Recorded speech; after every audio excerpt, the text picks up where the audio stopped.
Heck yeah, bro. So I got the live rolling right now. Usually I kind of like talk with the guests first, but trying. Oh, whoops, my bad, my bad. You're Trying good. things a little bit different. Um, I want to thank you guys for tuning in to the Hooligans podcast. We got rapper, artist, singer B Broadway. Let's go, let's go. How's it going? Shoot, heck yeah, bro. I was just freaking listening to some of your music, bro. Bro, the vibe is freaking dope, man. Do you produce the music yourself? I do. So I pretty much there's a couple tracks that I have out that are not fully produced by me, and there's a couple that are produced by some friends. But for the most part, I do everything production wise myself. Dang, that's dope, bro. That's dope. Yeah, I like the first two tracks on your Apple Music. Yeah. I like the freaking the chillness of that first track. I was just bumping that. May or may not have been smoking a little some. Uh, Shoot, just vibing out, bro. And then the second track is super dope. Um, I feel like that's like definitely got like this Timberland like Justin Timberlake feel to it. Mm, Um, Kind of reminded me of Goodfoot by Justin Timberlake. yeah. But what how long have you been doing music for? So I've been a musician for pretty much my whole life. Um, I started I started out as a trumpet player. I went to college for that. I did that like since early middle school. That was the first instrument I ever started on, and I was in choir and stuff as a kid. But as far as like this stuff, like producing and singing, I've been doing this for about 4 years. I'm going on my fourth year right now. So not super long. Um, yeah. Dang, bro. Okay, okay. Yo, major respect. I'm gonna assume like you learned how to read music and play it like off of like sheet music. Yeah, I actually started out doing like classical music and orchestra and all that. So Dang. Okay, okay. That's awesome, bro. I can definitely see how that how you like have applied that to, your kind of like hip hop style of production. And shoot, that actually that's a dope connection. That's a dope story. thank Um you're welcome, bro. You're welcome, of course. you. Um how do you feel like what's your writing process like? Do you write your music first or do you work on the beat? It's almost always beat first. Usually it kind of goes like beat, vocal, then beat again. Like I'll start with the beat, I'll write to it, and then I'll go back and it'll usually completely change by the time the song comes out. Um, and sometimes I'll even write over one beat and then take the vocals off of it and make a new beat and like put them on that instead. So a lot of the tracks on this last project that I dropped are like that, like towards the end.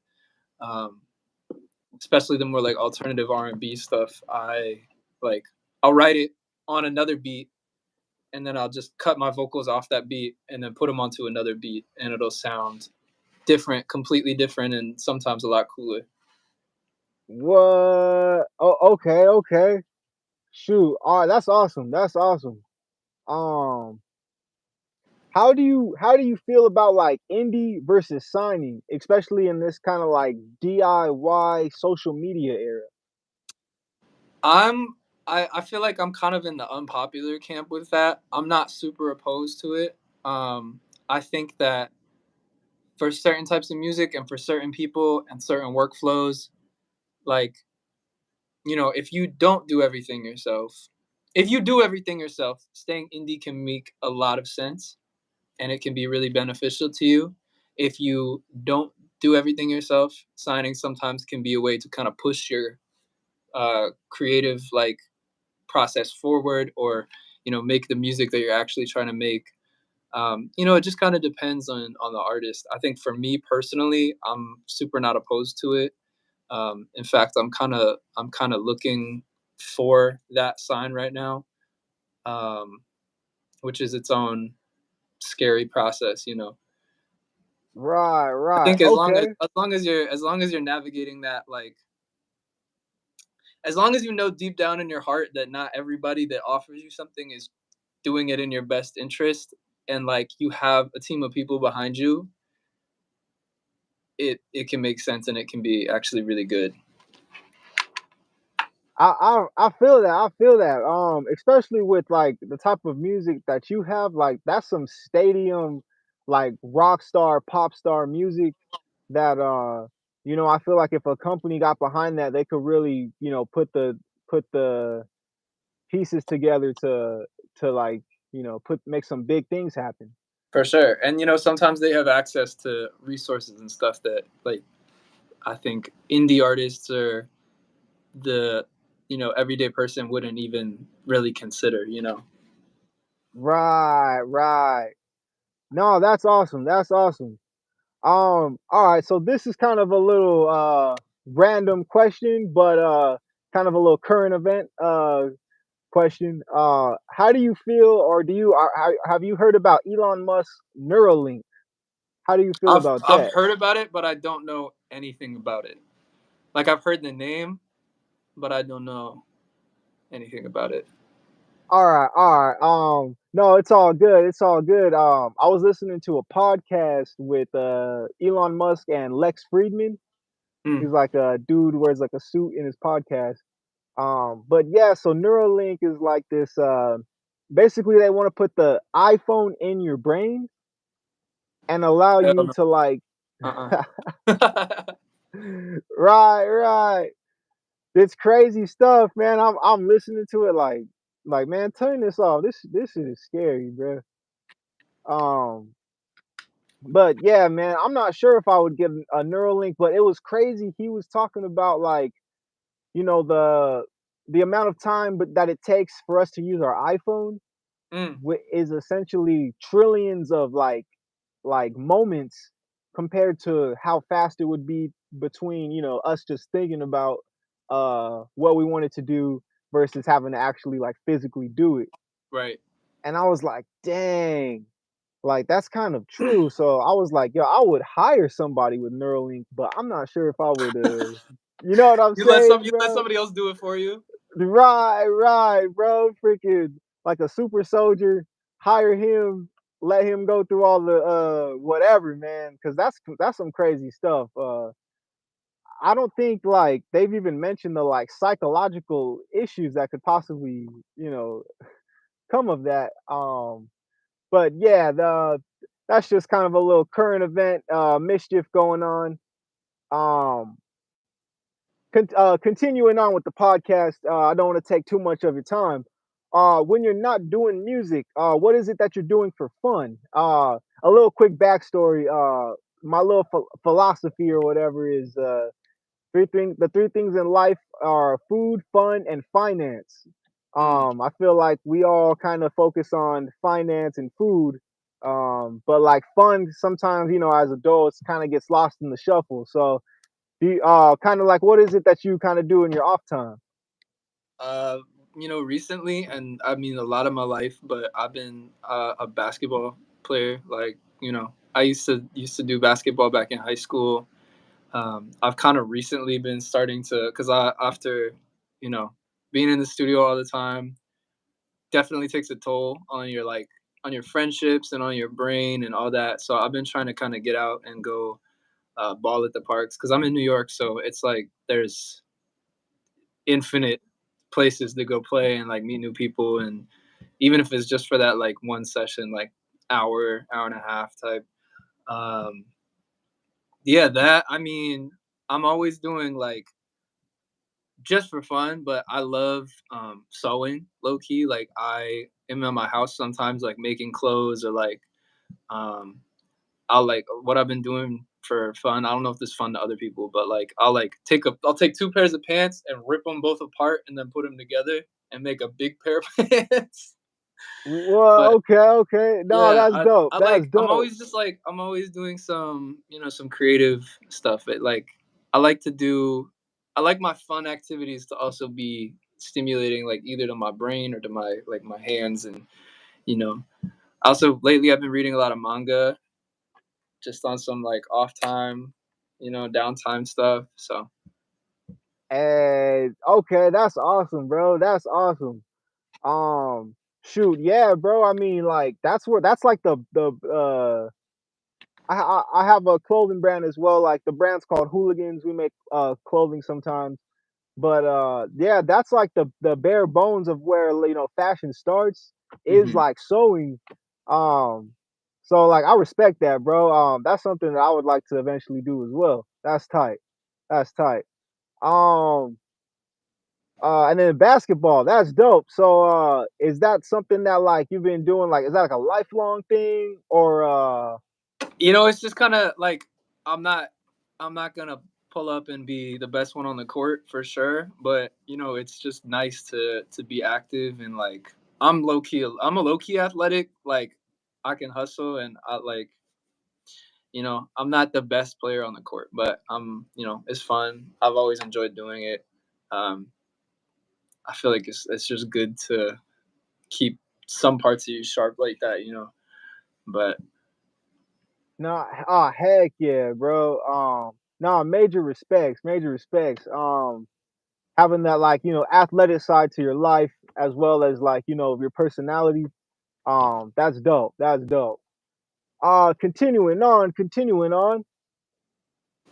We got two more questions, and then I'll go ahead and let you get back to your daily activities. Appreciate you again for stopping by, bro. of course, Um, the second question, or second to the last question, is what uh what is one of your favorite restaurants, or you could say like multiple.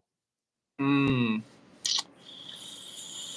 I don't know. See, I'm not a big eating out person. Like I love to cook. I like 90% of the time I'll cook at my own house, um, rather than go out. I'd say if there's one, I don't remember what it's called, but if you live in New York, it's the Japanese spot on St. Mark's, under Search and Destroy. I don't know what it's called off the top of my head, but I really like that place. Um, Good food, cheap ass, pitcher of beer, and like it's just great. It's very busy on the weekends, but it's definitely worth stopping by if you're not from here. Hey, shoot, bro. I've been to New York like twice. Once for like a school trip, and then another for like some family stuff or whatever. But I definitely kind of want to add some food portion to the show. So I'm definitely taking these recommendations, bro. I might pop into New York. You never know, man. You never know. Sure. Um. For my last question, what would be one of your dream places to perform? Um, Honestly, I've got two answers for that. I'd really like to do. I'm from Dallas originally, in Texas. I'd really love to do like a hometown show. I don't have a specific spot in mind for that, but I'd love to do something and come back to my original community that I'm from and kind of show out there. Um, as far as as far as dream venue, I'd love to play like Red Rock. I think that's what it's called. It's the one that's like out in the Red Rock Canyon. Um, yeah, I think a really cool outdoor venue would be nice. Um, yeah, Sick, sick. No, that's dope, bro. One more. How long have you been in New York for? That's cool. I didn't know you're from Houston. That's awesome. yeah. So I'm Dallas, not Houston. Oh, There's a I'm sorry. Oh, I'm sorry. big difference. But Shout out Dallas. Shout out Dallas. shout out Dallas. But um, I've been in New York about the same amount of time I've been making music. So about 4 years now. Um, I literally like I finished school right at the beginning of lockdown and was supposed to actually move up to Philadelphia. And then once lockdown was kind of like coming to an end or like trailing off, I was like, well, I'm going back up there. and I was like, I don't have a job in Philadelphia anymore, so I might as well just go all the way and go to New York. And yeah, I've been here. I have moved every year that I've been here, and I finally found a spot that I think I like. Living with my partner, and yeah, it's cool, and I love it, and I don't see myself living anywhere else for the moment. You know. Dang, that's awesome, bro. That's awesome. Well, I want to thank you again for stopping by the Hooligans podcast. Once again, this has been B Broadway. You guys should definitely check out his music. He's got like a new flavor twist to some of your kind of 2000 style beats, as well as some of the modern stuff going on. Um, yeah, is there anything else that you'd like to say to the audience? I got two things. I just looked up the name of the restaurant. It's called Kenka, Kenka. And then I guess as far as plugs, you know, I got Instagram. It's 3EEBEEBEE. So BBB. Um, and yeah, I've got another song coming out on the 23rd of this month. It's called Trendsetter. Um, if you're on my Instagram or my TikTok or anything, I post snippets of everything constantly. Um, but yeah, next song is coming out in like a week. And then I guess stay tuned for I've got another project coming hopefully pretty soon. We're wrapping it up right now. So Hey, awesome, awesome. Shoot, definitely we're gonna look out for that next project and make sure to go follow B Broadway on all his socials. Thank you guys for tuning in. This has been the Hooligans Podcast. Hooligans. peace.